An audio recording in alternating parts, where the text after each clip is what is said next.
This is my Hellcat swapped Cutlass, and today we're building the cooling system with the help of all these parts I got from JEGS. This JEGS radiator I'm using is a direct fit for G-bodies and designed for LS swaps, hence the inlet and outlet port being both on the same side, which is better for the swap because the coolant inlet is on the same side as the engine outlet. This radiator also comes with dual 12-inch fans that will need to be wired eventually, and a built-in transmission cooler that will run the transmission lines too. To connect the engine to the radiator, I'm using these 1 3/4 90-degree hoses from JEGS along with this aluminum tube. After cutting the hose to length with the razor blade, I can measure and cut this aluminum tube. To make sure these hoses don't blow off from the pressure, I'm putting a bead on this tube using a bead roller also from JEGS. This puts a really nice and even bead around the lip of the tube, which will keep the tube in place inside the hose. The radiator has an 1.5 inch inlet and outlet, so I'm using this tubing adapter under the hose. The inlet bottom hose is a bit harder to make because I need to cross behind the radiator, but I have enough 90-degree bends to build it.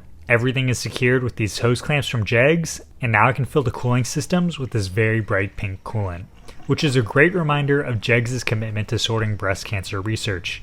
When you check out at JEGS, you can add a donation or go to jegs.com/foundation. And if you want to win some pink JEGS merch, go check out their social media pages.